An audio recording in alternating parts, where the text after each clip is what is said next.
Olá! Depois de quase um ano sem se reunir, o Parlamento do Mercosul agenda a sua primeira sessão. E para conhecer as prioridades da bancada brasileira, o Diplomacia conversa com o senador Roberto Requião. Prioridade absoluta é a integração. E você vai ver mais. Pão da discórdia. Produtores rurais do Brasil querem que o país feche as portas ao trigo e ao arroz da Argentina e do Uruguai. O governo precisa rever a política, dar um apoio forte à triticultura e a todos os produtos da cesta básica. Moratória do consenso. Prática antes condenada pelo primeiro mundo, o calote da dívida externa é hoje defendido como solução da crise financeira mundial. O curioso é que com eles pode, já imaginou se fosse conosco, o que seria da gente? Olho Vivo. Brasil vai investir 10 bilhões de dólares para monitorar eletronicamente os 12 mil quilômetros de fronteiras.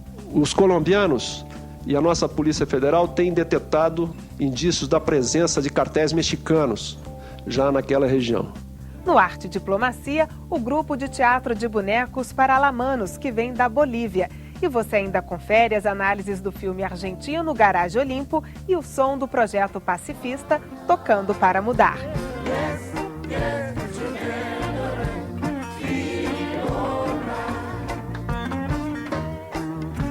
Tudo isso e muito mais você acompanha no Diplomacia, que traz ao longo do programa um ensaio fotográfico de Luiz Fernando Valls sobre Índia, Indonésia e Tailândia.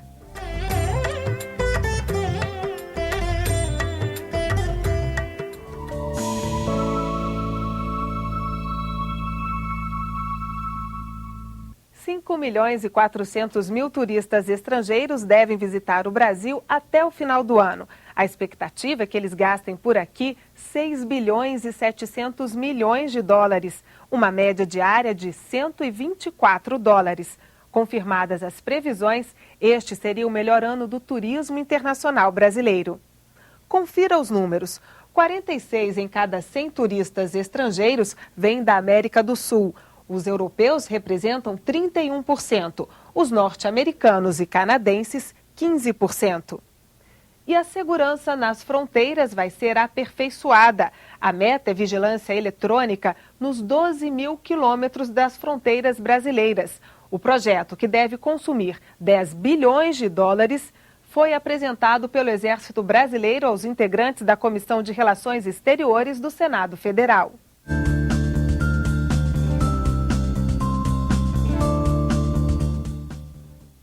São 10 países vizinhos, quase 16 mil quilômetros de fronteira numa faixa de 150 quilômetros de largura, que abriga 10 milhões de pessoas. A região enfrenta vários desafios, como o combate a crimes ambientais, ao tráfico de armas e de drogas. O avanço das plantações da folha de coca preocupa as autoridades. De acordo com o comandante militar da Amazônia, a tríplice fronteira do Brasil, Peru e Colômbia está se tornando grande produtora da matéria-prima da cocaína. Segundo o general, o plantio do lado peruano conta ainda com a participação de indígenas brasileiros, que têm livre acesso aos dois lados. A partir do momento em que essa coca passar a ser plantada no nosso território, nós nos transformaremos também em produtores de coca. E isso agrega a essa problemática uma complexidade muito maior.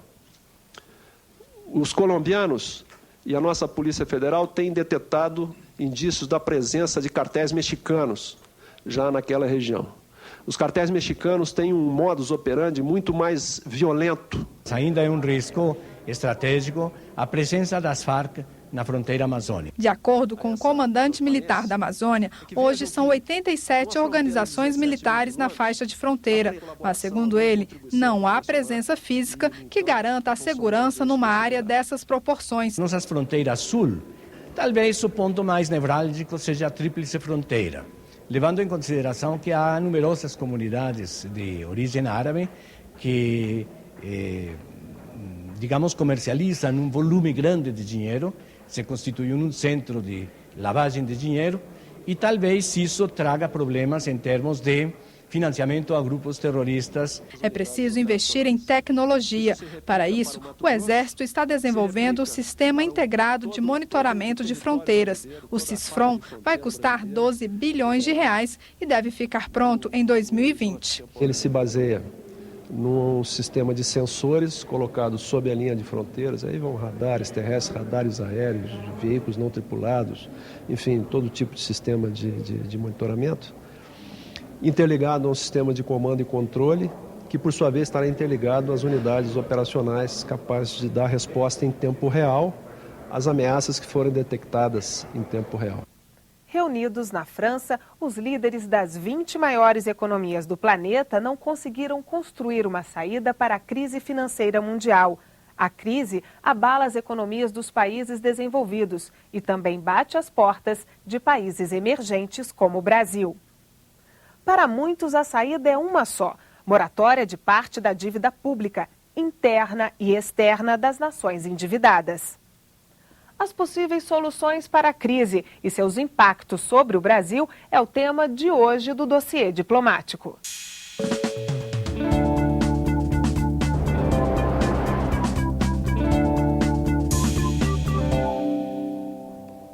Países desenvolvidos não conseguem pagar suas dívidas, que já passam em muito do PIB de cada nação. É mais um reflexo da crise que começou em 2008 e obrigou governos a investir bilhões de dólares no sistema financeiro. O que os estados ricos, Estados Unidos e países da Europa fizeram? Tomaram a decisão de salvar estes bancos. Eles pecaram associados a bancos privados. No caso da OCDE, que pega os países industrializados todos, mas a Coreia, mais o México, o Canadá inclusive, etc., o que acontece? Quase 10 trilhões de dólares de aumento do endividamento do governo em 3 anos. Isso gerou uma transferência desse problema que estava localizado no setor financeiro para os estados. E a crise bancária se transformou numa crise da dívida pública. Títulos de governos que estão numa situação de virtual insolvência. É um paradoxo. Eles se sacrificaram para salvar os bancos e agora os bancos dizem assim que eles têm que ser sacrificados outra vez na busca do impossível, que é melhorar a performance e reduzir a dívida. O pacote anunciado pela Europa implica um pesado ajuste fiscal, redução de salários e pensões, aumento de impostos, privatização. Eu acho que a Comunidade Econômica Europeia não tem muita saída, não. É ajuste fiscal. Agora, a gente precisa ver quanto é que vai custar esse ajuste fiscal para o povo. Os governos vão precisar, evidentemente, agora fornecer ao seu povo um remédio amargo, porque foram irresponsáveis no seu endividamento. Se você vem e reduz os gastos do governo, os investimentos, os salários e, consequentemente, as empresas vão investir menos, você joga o país numa depressão. Talvez ter como consequência um prolongamento desse estado, vamos dizer assim, de letargia, de apatia, de aniquilamento da própria economia do país. E a dívida? A dívida sobe, porque os juros são maiores, né? Então você agrava os indicadores, a relação dívida-PIB. Tudo isso vai aprofundando a crise. O Banco Central Europeu e os governos da Europa vão precisar socorrer os bancos privados que lucraram muito. Os líderes da União Europeia decidiram recapitalizar bancos, aumentar o Fundo Europeu de Estabilidade Financeira e, seguindo o exemplo da Argentina de 2002, negociaram um calote de metade da dívida grega. A Europa agora precisa da experiência latino-americana. Já ratificaram o calote da Grécia, quer dizer, as instituições financeiras que tinham empréstimo com a Grécia vão levar um calote de 40% a 50%. Isso dá um alívio a curto prazo, inclusive no sentido de gerir melhor as finanças, ou seja, administrar melhor o caixa do governo. Se não paga, pode utilizar esse dinheiro para estimular a atividade econômica do país. Então, sim, é uma resposta a uma possível recessão. O curioso é que com eles pode. Já imaginou se fosse conosco? O que seria da gente? a solução vai ser dinheiro do contribuinte europeu. Daí a dificuldade política que eles estão enfrentando. Uma maneira de fazer isso é, por exemplo, assegurando que o FMI tenha recursos suficientes, né, para qualquer eventualidade ou qualquer necessidade de complementar esses fundos europeus nesse combate a essa instabilidade que está acontecendo nos mercados financeiros. A deputada socialista grega Sofia Sakorafa, única parlamentar a votar contra o acordo com o FMI, defende uma auditoria na dívida do país. Para ela, a população que sofre as consequências da crise tem o direito de saber a origem da dívida e como o dinheiro foi usado. Uma auditoria é importante para separar o que é realmente dívida pública e o que é usurpação do mecanismo de endividamento para resolver problema do setor financeiro privado. Há 3 anos, o Equador auditou a dívida contraída pelo país desde 1976. Parte dela foi considerada ilegítima e o pagamento foi suspenso. O governo logrou recomprar 91% de los bonos a 35% del valor, de maneira voluntária. E por isso não há nenhum juízo contra o Equador. Esse exemplo equatoriano, ele deveria ser realizado por todos os demais países, até porque foi um exemplo que deu resultado. Outra solução para evitar novos sobressaltos econômicos é regulamentar o sistema financeiro internacional. É preciso estabelecer um novo modelo de relações, de regulação dos sistemas financeiros, né? Eu falo até no plural. Tem que acabar, por exemplo, com essas operações de derivativos. Um combate aos paraísos fiscais, uma maior transparência e um maior controle sobre os fluxos de capitais internacionais. A crise ronda o Brasil, mas ainda não atingiu fortemente o país. O governo aumentou os gastos para incentivar a atividade econômica. Os investimentos externos também cresceram e as reservas cambiais estão em alta. Mas o real ficou sobrevalorizado, o que reduziu as exportações. E os juros altos, que atraem capital internacional, aumentam a dívida pública e geram reclamações, assim como a pesada carga tributária. E os brasileiros que pagam essa conta, pagam tanto por meio de carga tributária elevada ou pela subtração dos serviços públicos a que têm direito, não sabem que dívida é essa. O caminho passa pela redução de juros, sim.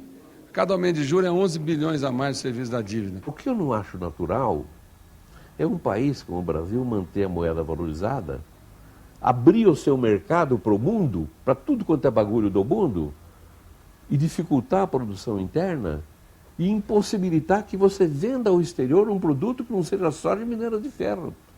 Porque o dólar é valorizado artificialmente.